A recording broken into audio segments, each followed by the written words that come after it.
श्री स्वामी समर्थ। आज आपण पाहणार आहोत किचन टिप्स। चला तर मग सुरुवात करूया। तूप जास्त काळ चांगले राहावे म्हणून त्यात गुळाचा तुकडा टाकावा। मेदू वड्याचे पीठ पातळ झाले असेल तर ते घट्ट करण्यासाठी थोडे तांदळाचे पीठ टाकावे।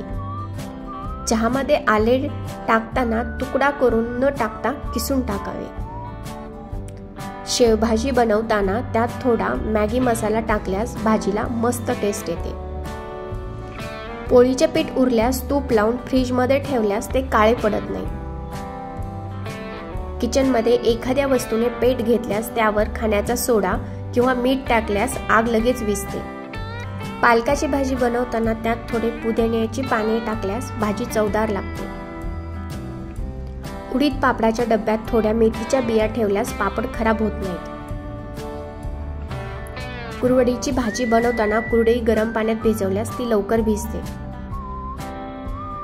मिरची जास्त दिवस टिकण्यासाठी मिरचीचे देठ काढून ती फ्रीज मध्ये ठेवावी। गाईचे दूध फाटल्यानंतर त्यातून निघालेले पाणी टाकून न देता त्याचा उपयोग पोळीचे कणिक मळवताना करावा। डोसा कुरकुरीत होण्यासाठी त्यामध्ये पोह्याचा चुरा मिसळा। तांदळाच्या खीरीत थोडासा मैदा टाकल्याने खीर दाट होते आणि अधिक चवदार बनते। स्वयंपाकघरात कोपऱ्यात आणि इतर ठिकाणी थोडे बोरिक पावडर ठेवा, जुळ घरातून निघून जाते।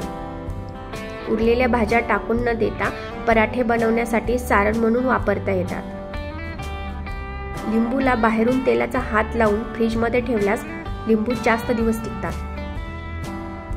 गहू दळायला देताना त्यात 2 वाटी सोयाबीन टाकावे, त्याने पोळ्या मऊ बनतात। भेंडी जास्त काळ ताजी ठेवण्यासाठी त्यावर मोहरीचे तेल लावा। मिरचीचा ठेचा करताना त्यात लिंबाचा रस आणि मीठ टाकल्यास ठेचा आठवडाभर टिकतो। डाळ शिजवताना हळदी सोबत चमचाभर तेल टाकल्यास वरण चवदार बनते। मोड आलेल्या मटकीचा वास येत असल्यास मटकी मीठ लावून धुवून घ्यावी। शेंगदाणे भाजताना त्यावर थोडे पाणी शिंपडून मंद आचेवर भाजल्यास खमंग भाजले जातात। रेस्टॉरंट सारखी भाजी घरी बनवायची असल्यास भाजीत कसुरी मेथीचा वापर करावा। मेथी धुवून मीठ लावून ठेवल्यास मेथीचा कडूपणा कमी होतो। भजी बनवताना पिठात थोडे मक्याचे पीठ टाकावे, त्याने भजी कुरकुरीत होतात आणि तेल कमी लागते। हिरव्या वाटाण्यात चिमूटभर साखर टाकावी, त्याने वाटाण्याचा हिरवा रंग टिकून राहतो।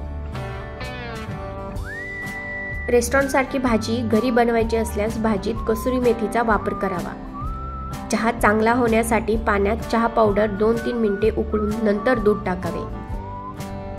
पनीर घट्ट झाले असेल तर चिमूटभर मीठ घातलेल्या पाण्यात पनीर 10 मिनिटे ठेवावे, पनीर मऊ होते।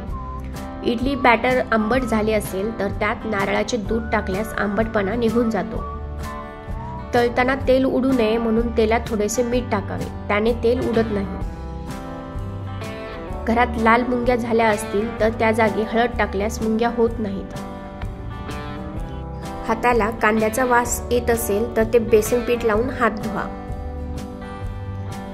खीर पातळ झाली असेल तर त्यात 1 चमचा कॉर्नफ्लॉवर घातल्यास खीर घट्ट आणि चवदार बनते। भेंडीची भाजी चिकट होऊ नये यासाठी त्यात थोडा लिंबू पिळावा। भाजी तळाशी चिकटली असेल तर त्यात 2 चमचे दही टाकावे, त्याने भाजीला जळालेला वास येत नाही। मेथीचे पराठे बनवताना मेथी थोडी परतून घ्यावी, त्याने पीठ मळणे सोपे जाते।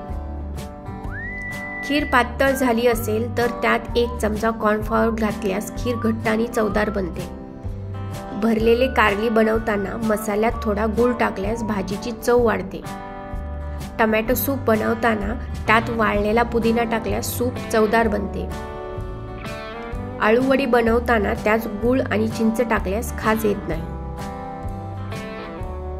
बटाटे जास्त दिवस टिकावेत म्हणून बटाट्यासोबत पेपरचे तुकडे ठेवावेत, त्याने बटाट्याला मोड येत नाहीत। पोहे बनवताना 1 चमचा साखर टाकली तर पोहे मऊ होतात आणि चवीला छान लागतात। भजी बनवताना त्यात थोडा ओवा टाकल्यास भजी पचायला हलकी जाते। पुरणपोळीचे कणिक दुधामध्येच भिजवावे, म्हणजेच पुरणपोळी मऊ होते। तुम्हाला जर हा व्हिडिओ आवडला असेल तर अशाच नवनवीन व्हिडिओसाठी सबस्क्राईब करा. Thank you for watching.